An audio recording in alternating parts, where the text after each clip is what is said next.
Vamos a entonces a retomar ahora la segunda parte sobre los documentos que nos ha dejado este Papa, gran Papa ahora me parece, después de todos estos avatares. Una vez que estalló el conflicto entre las dos corrientes del catolicismo, la respuesta del magisterio no se hizo esperar. Ya hacia el fin de su pontificado, Gregorio XVI había condenado a Lamennais en una encíclica muy importante que se llama Mirari Vos, y el 8 de diciembre de 1864, 10º aniversario de la proclamación del dogma de la Inmaculada Concepción, Pío IX envió a todos los obispos del mundo una encíclica llamada Quanta Cura, con un anexo llamado Syllabus, o sumario, de los principales errores de nuestra edad, nuestra época. El Papa mantendría vigorosamente esta tesitura. En 1871 se expresó así frente a una delegación de católicos franceses. Dice: tengo que decir la verdad a Francia. Existe un mal más temible que la revolución, más terrible que la comune, con sus hombres escapados del infierno que propagaron el fuego en París. Lo que yo temo es esta desgraciada política, es el liberalismo católico. Él es la verdadera plaga.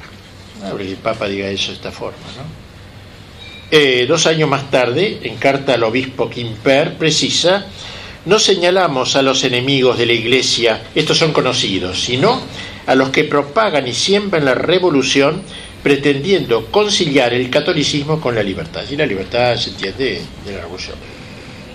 Como añade Jacques Blanquart d'Assac, un autor francés que ha escrito un libro muy bueno que se llama La Iglesia occupée, estamos en el fondo del problema que ya no cesará de agitar a la Iglesia desde entonces hasta ahora.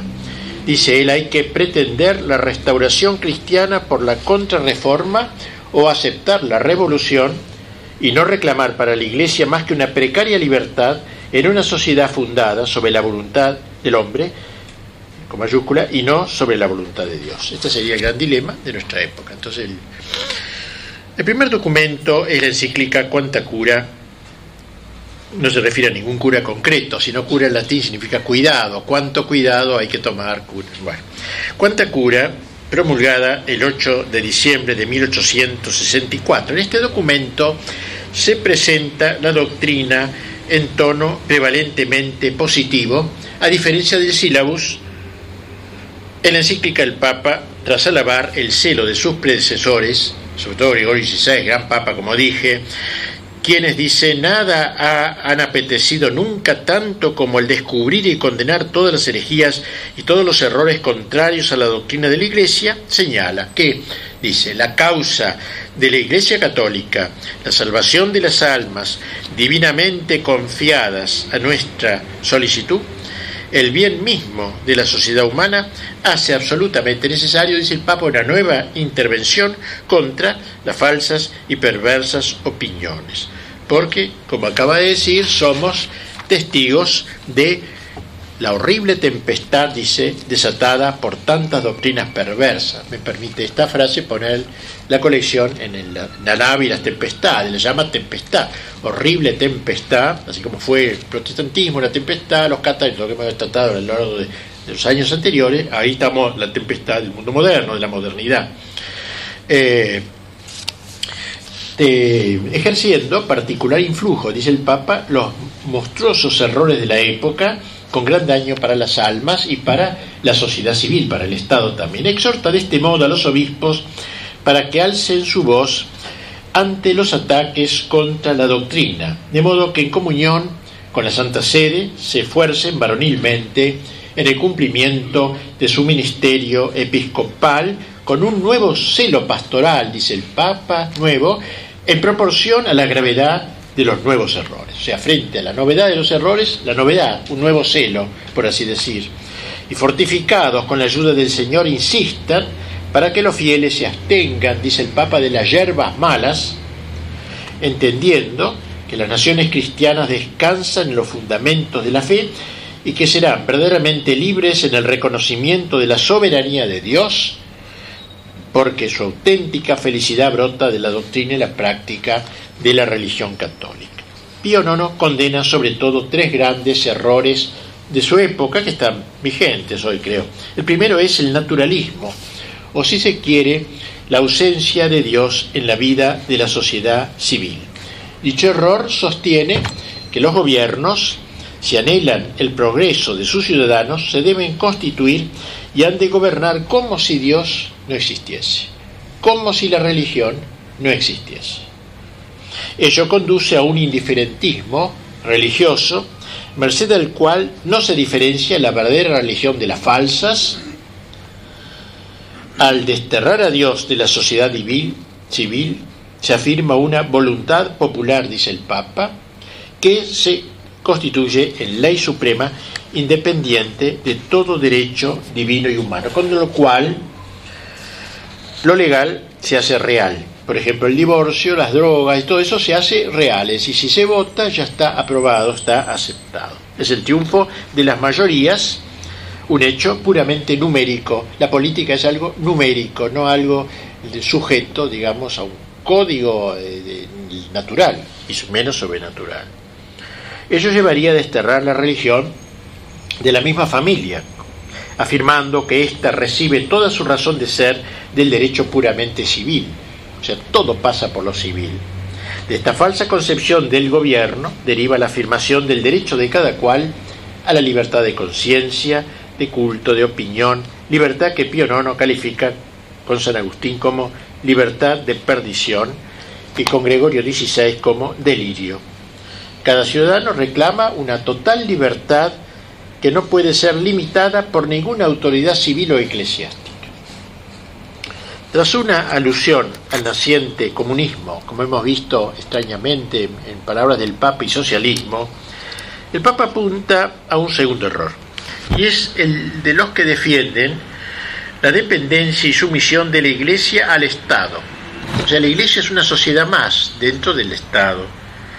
Recuérdese que algunos católicos liberales, como Montalembert, colaborador de Lamennais en el periódico L'Avenir, que era el gran periódico de ellos, reivindicaba la necesidad de la separación de la Iglesia y del Estado, como él decía, l'Église libre dans l'État libre, Iglesia libre en el Estado libre, rechazando lo que ellos llamaban la Alliance du Trône et de l'Autel, la alianza del trono y del altar, que habría caracterizado a la Edad Media, a la cristiandad en general, a la época de la cristiandad. Era declarar la ilicitud, o mejor, la abolición de la cristiandad. Y eso no lo quería el Papa, no lo quería. Pío IX quiere que los obispos condenen la opinión, dice, de quienes tienden a destruir la unión y la concordia mutua del sacerdocio y del imperio, siempre tan beneficiosas para la Iglesia y para el Estado. De este error proviene la pretensión de subordinar la autoridad de la Iglesia a la del Estado, así como la idea de que las leyes de la Iglesia no obligan en conciencia si no son promulgadas por el poder civil, y también de que los decretos del Papa tocantes a la religión y a la Iglesia necesitan de la sanción del poder civil, deben ser aprobados por el Estado, e incluso de que las condenas y excomuniones a los fautores de las sociedades secretas no valen en aquellos países donde los gobiernos las toleran, etc. y varias cosas más. O sea, la dependencia de la Iglesia que se subordina al Estado. Y el tercer error, sin duda el más grave, es el de la negación de la divinidad de Jesucristo, que en realidad está en el telón de fondo de los otros dos. Sabemos que el año anterior al de la publicación de esta encíclica había aparecido el libro de Ernest Renan llamado Vie de Jésus, la vida de Jesús, que había tenido amplia difusión y que hablaremos largamente, creo que la próxima vez. Tras estas y otras consideraciones, el Papa concluye la parte doctrinal de su encíclica reiterando una vez más su exhortación a los obispos para que reaviven su celo pastoral, dice. De modo que, desenvainando la espada del Espíritu, que es la palabra de Dios, y confortados por la gracia de Cristo, dice, no dejen de enseñar que los reinos descansan sobre el fundamento de la fe. Otra cosa es la cristiandad, que los poderes políticos descansan sobre el fundamento de la fe. Finalmente les recomienda que en medio de tantos dramas y de tan complejas conspiraciones de los enemigos de la Iglesia contra la religión y la Santa Sede se dirijan a Dios para alcanzar misericordia, confiando en el Sagrado Corazón y en la Virgen Inmaculada que destruyó todas las herejías del universo mundo, como canta la liturgia. Pasemos ahora al sílabus, con el cual terminaremos, donde se condenan errores muy difundidos en ese tiempo. La idea de hacer público un texto semejante, de algunos se horrorizan hoy frente a este texto del Papa, parece haber sido la idea de un cardenal llamado Gioacchino Pecci, el futuro León XIII, el sucesor de él, siempre presidiendo, quien presidiendo como obispo de Perugia, un sínodo de los obispos de Umbría, llevado a cabo en Spoleto a fines de 1849, había aprovechado la ocasión, el futuro León XIII, para pedir una solemne condena pontificia de los errores de la época. 3 años después, la Civiltà Cattolica, aquella revista que dijimos que era tan belicosa en el buen sentido, digamos, a favor del Papa, etc., tomando apoyo en algunos temas presentes en el saggio intorno al socialismo y alle dottrine e tendenze socialiste, escrito por el conde italiano Avogadro de la Mota, había pedido que, ya que se iba a definir pronto el dogma de la Inmaculada Concepción, se incluyese en la misma bula de la proclamación una condena de los errores modernos, una cosa curiosa, o sea, la Virgen Inmaculada y pura, frente a ella los errores modernos. Pedía que en un solo documento se hiciera la definición dogmática y la lista de los errores modernos. En esa misma línea, el conde precitado había expresado en su ensayo la idea de que la definición del dogma de la Inmaculada, si bien pertenecía al ámbito estrictamente teológico, podría significar un golpe decisivo, qué cosa rara esto, haberlo visto inteligente, ¿no? Un golpe decisivo al conjunto de las desviaciones modernas. Porque hablar de Inmaculada Concepción es hablar de la gracia, de lo que es el pecado, de liberada María, de la redención, todo está incluido casi en ese dogma implícitamente. Entonces, hablar de eso parecía que había una derivación clara a lo contrario. El padre Giuseppe Calvelli, director de la revista de los jesuitas, en un artículo, la Civiltà, que tituló Consecuencias sociales, ¿sí? Qué raro, consecuencias sociales de una definición dogmática de la Inmaculada Concepción de la Bienaventurada Virgen María, consecuencias sociales de un dogma. Desarrolló el concepto a favor de esta idea, auspiciando él también una condena de los errores en boga. El artículo apareció en la Civiltà de febrero de 1852. El 9 de marzo, el padre Taparelli, que era uno de los grandes colaboradores de la revista, un gran teólogo, escribía al conde Avogadro de la Mota, que nombré antes: convendría ser, en fórmulas lo más exactas posibles, una lista de todas las proposiciones especulativas y prácticas que forman el carácter y el símbolo de los racionalistas y semirracionalistas, siempre con la atención puesta en la relación que los errores mismos tienen con el pecado original, de donde derivan, ¿no? Con el pecado original, para que su condena pueda conectarse con la definición suspirada del privilegio de la Virgen. Y usted entenderá muy bien que cuanto más completa sea la lista, más pronto y seguro se logrará el éxito del trabajo con la consecución del intento. Raro, pero muy inteligente, creo, esta observación. La relación entre ambos actos se fundaría sobre el versículo litúrgico referido a la Virgen: tú sola destruiste todas las herejías. Entonces, se va a exaltar a María, su Inmaculada Concepción, aprovechemos la ocasión para enfrentarle todas las herejías y pedirle a ella que las pisotee. La idea le agradó a Pío IX, tanto que encargó al cardenal Ferrari, que presidía los trabajos de la Comisión Pontificia, sondear la opinión de algunas personas laicas y eclesiásticas, entre las cuales Monseñor Luis Pi, el gran obispo de Francia, de Poitiers, también de Luis Bellot, uno de los grandes tradicionalistas franceses, director del Univers, y también de Donoso Cortés, mira a quienes consultaba este Papa en estos momentos. El resultado de la consulta fue la decisión de distinguir los dos actos, es decir, de no juntar las dos cosas, porque los errores modernos parecían merecer una condena aparte. No era porque no se viera la ligazón, sino por una cuestión operativa y práctica. Si aparecía sola, ejercería mayor impresión en el público, sería más focalizar el tema. Así, a la misma comisión que había concluido los trabajos preparatorios de la definición del dogma, se le confió el encargo de preparar el elenco de las proposiciones por condenar. Eso sí, ese encargo nada más. Bueno, consideremos ahora el documento tal cual apareció, el sílabus. Sílabus es resumen, compendio. En él se enumeran los errores redactados en forma de proposiciones extraídas de diversos documentos emanados del mismo Papa, encíclicas, cartas, breves, alocuciones, y agrupados según su contenido en 10 párrafos, donde se condenan los principales errores del tiempo. En el primer grupo de proposiciones, que se refieren al panteísmo, naturalismo y racionalismo absoluto, el Papa condena el núcleo de la filosofía del siglo XIX, que deifica la naturaleza humana, transfiriendo a ella los atributos que niega a Dios. Tal filosofía tiene su núcleo en la afirmación según la cual la razón humana, sin atender a Dios absolutamente nada, es el único árbitro de lo verdadero y de lo falso, de lo bueno y de lo malo, como se dice en la proposición 3, tercera del documento, y es del hombre de donde, dice el cuarto, de donde se derivan todas las verdades de la religión, es decir, la negación del orden sobrenatural. No hay nada revelado, brota del corazón del hombre todo lo.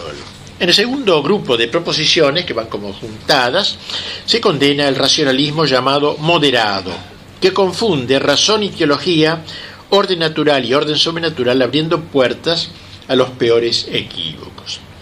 El tercer grupo de errores, bajo el título de indiferentismo y latitudinalismo, latitud-amplitud, se refiere a la falsa tolerancia hacia los otros cultos.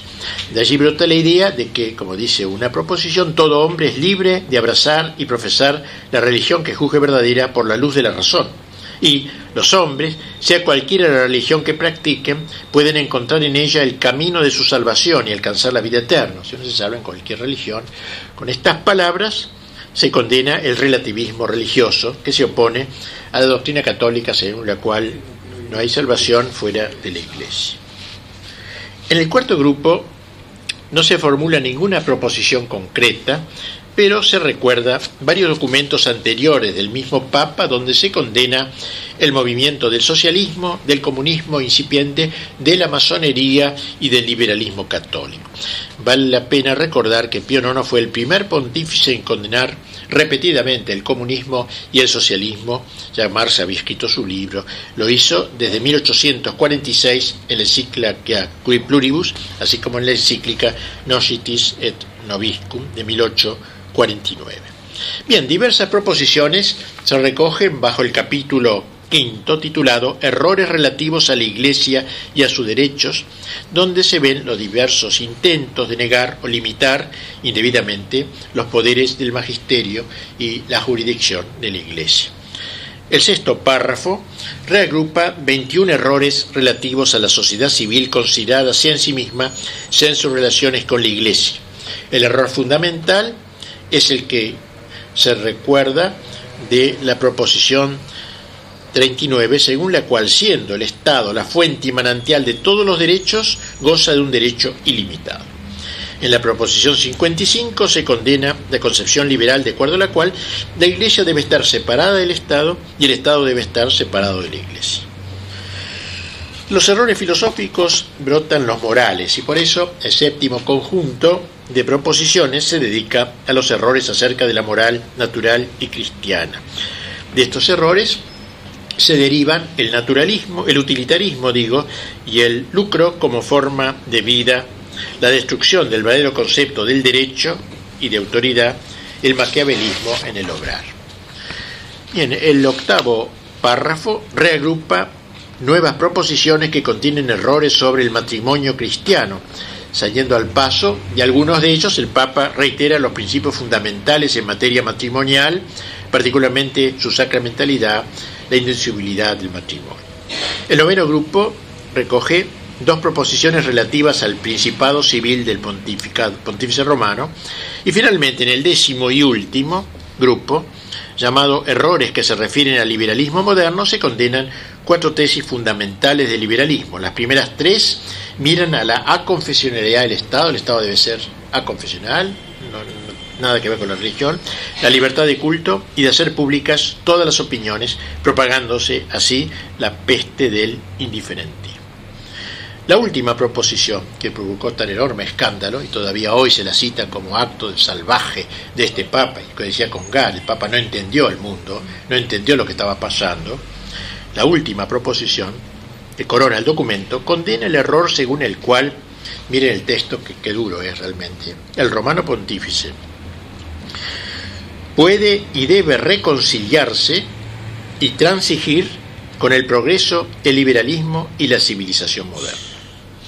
Obviamente la Iglesia está a trasmano del tiempo, va por su lado, la civilización moderna va por otro. Pero ojo, civilización moderna no quiere decir solamente la civilización de nuestro tiempo, no es un dato puramente cronológico. La palabra moderna, el calificativo moderno, no es solamente cronológico, sino axiológico, valorativo. Así, civilización moderna es la civilización fundada en los principios del mundo moderno. También esta palabra hay que explicarla. Del mundo moderno llamaban los papas al mundo que empieza en el fin del Renacimiento hasta hoy, este gran proceso de apartamiento del cristianismo. Como el hombre moderno, esta expresión que yo sepa titular un libro, es también en el mismo sentido. Hombre moderno, todo el hombre es moderno, todo hombre es moderno en su época. Pero hombre moderno quiere decir otra cosa, quiere decir el hombre que ha asumido esta gran apostasía de los últimos siglos. Pues bien, la Iglesia es incompatible con la civilización moderna. Esto se levanta como una bandera que este Papa estaba realmente fuera de lugar, totalmente equivocado, y había una ruptura de la Iglesia por un lado y el mundo por otro, completamente. No era la idea de renunciar al contrario, que ya evangelizar al mundo, pero el Papa no puede reconciliarse con esta civilización moderna, liberal, moderna, etc. El episcopado de todo el mundo declaró su adhesión a la Quanta Cura y al Syllabus, considerados en su conjunto como una unidad. Uno era una encíclica y otro era una serie de proposiciones que afirmaba para salir al paso de estos errores modernos, separado del dogma de la Inmaculada como cosa independiente.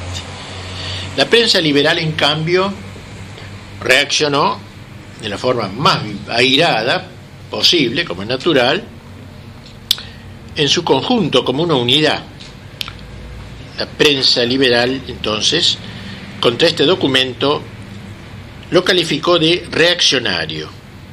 Un periódico llamado Le Siècle, el siglo, calificaba de, dice textualmente, el supremo desafío arrojado al mundo moderno por el papado agonizante.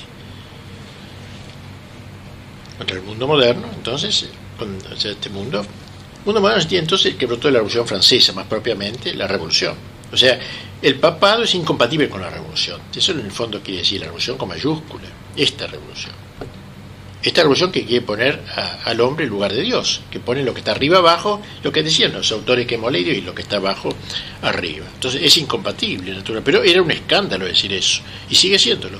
Se lo usa siempre como para decir que este Papa, igual lo que le costó, esto lo sé por experiencia, lo sé concretamente, porque lo he escuchado estando en Roma, lo que costó beatificar a Pío IX.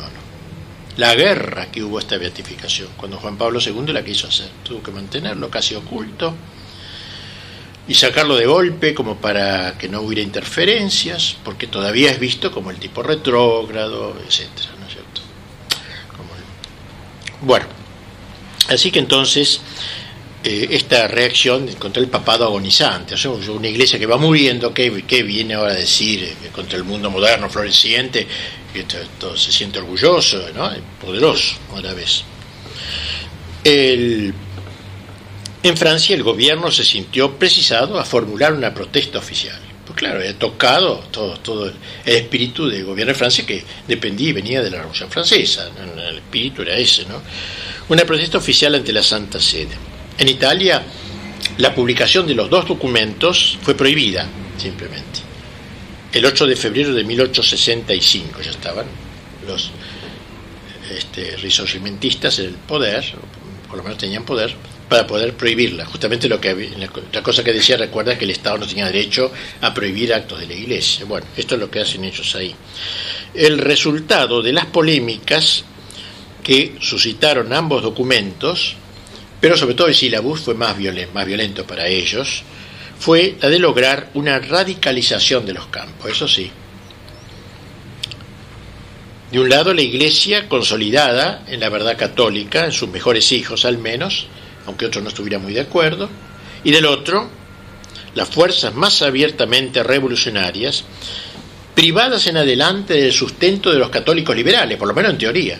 O sea, se había dicho claramente que no se podía ser católico y liberal a la vez. Por lo que diga Vargas Llosa, lo siento mucho, pero no se puede ser católico y liberal. Y esto había quedado claro. Es cierto que el principal defensor de estos últimos, de los liberales, Monseñor Dupanloup, un obispo de Francia muy conocido, de momento, en un opúsculo que hizo público poquito antes el 24 de enero de 1865, al que tituló la convocación del 15 de septiembre y la encíclica del 8 de diciembre, trató de limitar el alcance del documento, introduciendo la distinción entre tesis e hipótesis. Es decir, en tesis todo lo que dice el Papa es cierto, en teoría. Pero en hipótesis, en la hipótesis de que el gobierno de Francia sea laicista y todo, ahí no entra. La doctrina queda en el campo de la teoría, no en la praxis. No es lo que quería decir el Papa, pero bueno, con eso es una manera de zafar. Bueno, sí, yo teóricamente sigo diciendo la cristiandad y todas estas cosas y el liberalismo, pero en la práctica, si hay un gobierno que tiene todo eso, esto tengo que mantenerlo, etcétera, ¿no? No tengo que oponerme. Entre principio general y aplicación concreta. El principio general es bueno, pero la aplicación concreta no anda. O sea, es un documento inútil, una pieza de museo o algo así. El ensayo del Monseñor Dupanloup, que era un hombre importante en Francia, suscitó la pronta reacción de Louis Bellot, aquel laico valiente que tenía esa revista y que salía al frente de estos combates, que al año siguiente, en un libro que se llama La ilusión liberal, un libro muy interesante, La ilusión liberal, refutó vigorosamente la equívoca toma de posición del obispo francés. Y en cuanto lo hizo, Pío IX expresó su satisfacción por este libro y le agradeció grandemente el volumen que Bellot le envió al Papa, declarando que en él se encontraban expresadas todas sus ideas, le dijo el Papa, todas sus ideas. La ilusión liberal. Hay un lindo análisis sobre el liberalismo, un hombre muy inteligente, un polemista, tenía cierto carácter así polémico su escrito, pero un hombre muy, muy profundo.